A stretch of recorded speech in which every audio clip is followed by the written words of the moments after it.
Hello and welcome to Alphonse Zeilers. On 18th of January 1933, an article appears in the newspaper Stadt- und Dorfanzeiger about a lecture given by a Jewish soldier in Bad Dürkheim near Neustadt. This article sheds an interesting light on the situation of German Jews in the Weimar Republic on the eve of the Nazi dictatorship. In the holiday video of 18th of August 2025 on the subject of anti-Semitism, we saw that anti-Semitism has a long tradition in the German Empire. Since Eugen Düring published his standard work on anti-Semitism in 1881, the number of anti-Semitic writings had continued to grow. Germans of the Jewish faith were discriminated against in the German Empire. In the Weimar Republic, Jews were legally equal.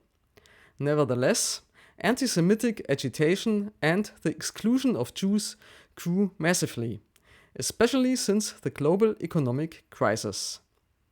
On 18th of January 1933, an article appears in the newspaper Stadt- und Dorfanzeiger in Neustadt about a lecture given by Dr. Freund at the Reich Association of Jewish Frontline Soldiers in the town Bad Dürkheim near Neustadt an der Hart.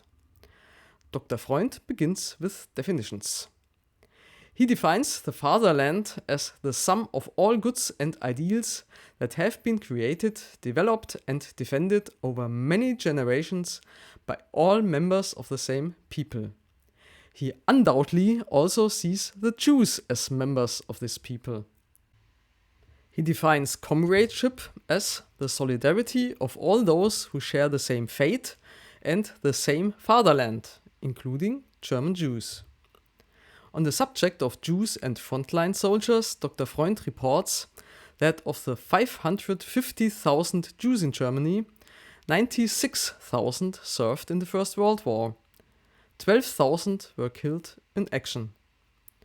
During the First World War, there were 150 Jewish pilots, 30 of whom were killed, including Lieutenant Franke, Knight of the Order of Merit. The people are more than a race or a clan.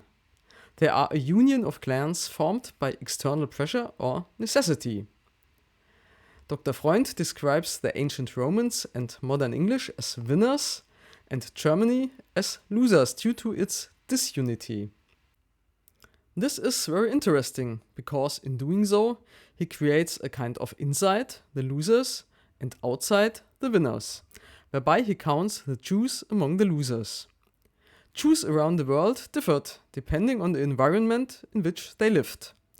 German Jews, unlike English and French Jews, have not been able to integrate into German society because they had been confined to the ghetto, which he puts in quotation marks, until the beginning of the 19th century. They were forbidden to be farmers, civil servants or soldiers. It was only shortly before the 70s War, he means the Franco-Prussian War of 1870-71, that Jews were given their freedom back. It would hardly be surprising if German Jewry had not yet fully assimilated into the German way of life. Dr. Freund quotes the race researcher Ignaz von Döllinger, who states that only 20 out of 200 North Germans were Germanic, and in Baden only 2 out of 200. There was therefore no reason on racial grounds to exclude Jews and call themselves the only Germans.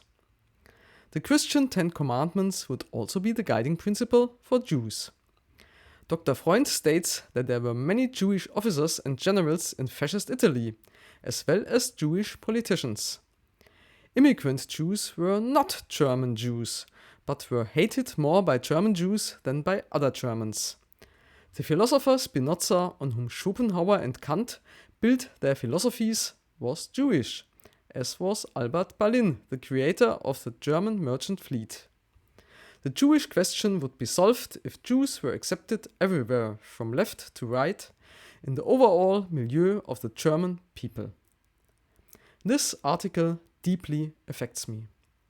A German citizen of Jewish faith attempts to rationally justify his right to exist.